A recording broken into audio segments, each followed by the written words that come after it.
Hello friends, welcome to my channel and thank you for clicking on this video.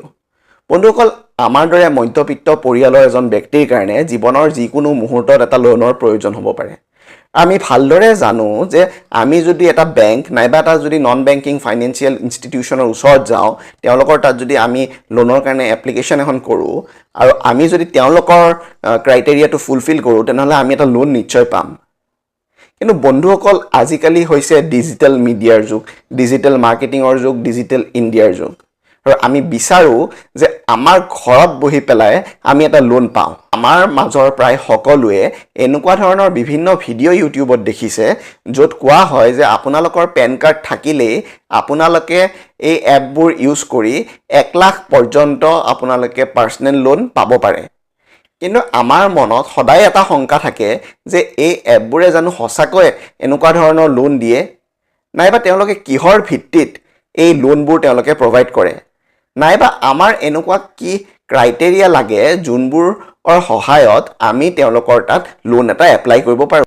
বন্ধুসকল আপোনালোকৰলৈ এটাই অনুৰোধ থাকিলে যে আপোনালোকে এই ভিডিঅ'টো কাইণ্ডলি কমপ্লিট কৰি চাব, কাৰণ কি এই গোটেইখিনি কথা সামৰিয়ে মই এই ভিডিঅ'টো বনাইছোঁ। বন্ধুসকল হয়, এই এপবোৰে সঁচাকৈ লোন প্ৰভাইড কৰে আৰু আপোনালোকে ভালদৰে জানে যে আপোনালোকে যদি বেংকত লোন এটা এপ্লাই কৰিব যায় সেইটো এটা বহুত লেংদি প্ৰচেছ আৰু তাত বিভিন্ন ধৰণৰ ডকুমেণ্টেশ্যনৰ প্ৰয়োজন হয়। কিন্তু এই এপ্লিকেশ্যনবোৰত আপোনালোকে ইনষ্টেণ্টলি এটা লোন পাব পাৰে। আপোনালোকে ইনষ্টেণ্টলি গম পাব যে আপুনি সেই লোনটোৰ কাৰণে এলিজিবল হয় নে নাই, আৰু যদি এলিজিবল হয় আপোনালোকৰ বেংক একাউণ্টত সেইটো ইনষ্টেণ্টলি আপোনালোকৰ ট্ৰান্সফাৰ হৈ যায় within a few hours. Credit beet, ধনী আদিৰ দৰে বিভিন্ন এপ আপোনালোকে প্লে ষ্ট'ৰৰ পৰা ডাউনলোড কৰিব পাৰিব য'ত আপোনালোকে ইনষ্টেণ্ট লোনৰ কাৰণে এপ্লাই কৰিব পাৰে।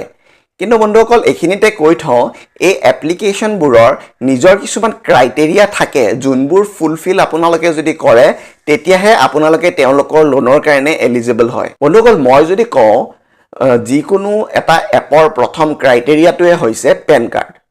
হয়, আপোনালোকে লোন অনলাইনে এপ্লাই কৰক নাইবা অফলাইনে এপ্লাই কৰক, যিকোনো এটা ক্ৰেডিট কোম্পানীৰ কাৰণে আপোনাৰ ভেলিড ডকুমেণ্টটোৱে হৈছে পেন কাৰ্ড। কাৰণ কি আপোনালোকৰ পেন নাম্বাৰটোৰ এগেইনষ্টত আপোনাৰ গোটেই পে'মেণ্ট হিষ্ট্ৰীটো তেওঁলোকে চাব পাৰে। যেনেকুৱা ধৰক আপোনাৰ আগতে লোন আছেনে নাই, যদি আছে কিমান টকাৰ লোন আছে নাইবা আপোনালোকে সেইবোৰ সময়মতে পৰিশোধ কৰি আছেনে, বা সহজ অৰ্থত ক'ব গ'লে আপোনাৰ ক্ৰেডিট স্ক'ৰটো ভাল হ'ব লাগিব। এতিয়া ক্ৰেডিট স্ক'ৰনো কি? বন্ধুসকল ভাৰতত এনেকুৱা 4টা ক্ৰেডিট ইনফৰমেশ্যন কোম্পানী আছে, যেনে ধৰক ট্ৰান্স ইউনিয়ন চিভিল, এক্সপিৰিয়েন, ইকুইফেক্স আৰু হাইমাৰ্ক। এইকেইটা কোম্পানীয়ে আপোনাৰ ফাইনেন্সিয়েল হিষ্ট্ৰীৰ ওপৰত ডিপেণ্ড কৰি আপোনাক এটা ইণ্ডিভিজুৱেল স্ক'ৰ দিয়ে।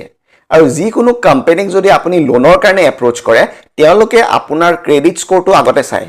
মানে যিমানে আপোনাৰ হাই ক্ৰেডিট স্ক'ৰ সিমানে আপোনাৰ লোন পোৱা চান্সটো বাঢ়ি যায়। বন্ধুসকল ক্ৰেডিট স্ক'ৰৰ ওপৰত যদি আপোনালোকে বিচাৰিছে মই এটা ছেপাৰেট ভিডিঅ' এটা বনাব পাৰোঁ য'ত মই সকলোখিনি সাঙুৰি ল'ম আপোনালোকে নিজৰ ক্ৰেডিট স্ক'ৰটো কেনেকৈ ইম্প্ৰুভ কৰিব পাৰিব যদি আপোনালোকৰ ক্ৰেডিট স্ক'ৰটো বেয়া, বা তাৰে বিভিন্ন আপোনাৰ ফেক্টৰছবোৰ আপোনালোকক মই বুজাই দিম। কিন্তু মই ইয়াতে এতিয়া বৰ্তমান ছেকেণ্ড পইণ্টটো লৈ যাম। মই যিমান দূৰ দেখিছোঁ আজিকালি প্ৰায়ভাগ ইনষ্টেণ্ট লোন এপ্লিকেশ্যনে নিজৰ কাষ্টমাৰৰ আধাৰ ডিটেইলছ বিচাৰে। হয়, আপোনালোকৰ আধাৰ কাৰ্ড থকাটো মেণ্ডেটৰী। আৰু নেক্সট যদি আপুনি কয় বা মোক যদি সোধে নেক্সট ইম্পৰ্টেণ্ট ফেক্টৰটো কি, নেক্সটটোৱে হৈছে ইনকাম। হয়, আপোনালোকৰ এটা ফিক্সড ৰেগুলাৰ ইনকাম লাগিব, যোনটো হাই ইনকাম হ'ব লাগিব, তেতিয়াহে এই এপ্লিকেশ্যনবোৰে আপোনালোকৰ লোনৰ যোনটো প্ৰচেছ আছে বা লোনৰ এপ্লিকেশ্যন আছে সেইটো তেওঁলোকে একচেপ্ট কৰে। বন্ধুসকল মই এইখিনিতে এটাই কথা ক'ব বিচাৰিছোঁ যে আপোনালোকৰ যদি হাই ইনকাম এটা থাকে, হাই ৰেগুলাৰ ইনকাম এটা থাকে, তেতিয়াহে এই এপবোৰে আপোনালোকৰ লোন এপ্লিকেশ্যনবোৰ একচেপ্ট কৰে। কাৰণ কি মেক্সিমাম টাইমত তেওঁলোকে ৰিজেক্ট কৰি দিয়ে। আৰু মই আপোনালোকক এইটোৱে ক'ম যে আপোনালোকে এই ইনষ্টেণ্ট লোন এপ্লিকেশ্যন এপবোৰত যদি এপ্লাই কৰিব বিচাৰিছে আপোনালোকে পাৰ্চনেল লোন বা ইনষ্টেণ্ট লোন, তেনেহ'লে you have to make sure that you have a good credit score, আপোনালোকৰ এটা হাই ৰেগুলাৰ ইনকাম থাকিব লাগিব আৰু আপোনালোকৰ আধাৰ কাৰ্ডটো থাকিব লাগিব। অকল মোৰ যদি এই ভিডিঅ'টো আপোনালোকে এইখিনি পৰ্যন্ত চাইছে তেনেহ'লে মোৰ এই ভিডিঅ'টো আপোনালোকে লাইক কৰি দিব, শ্বেয়াৰ কৰি দিব আৰু মোৰ এই চেনেলটো নিশ্চয় ছাবস্ক্ৰাইব কৰি দিব।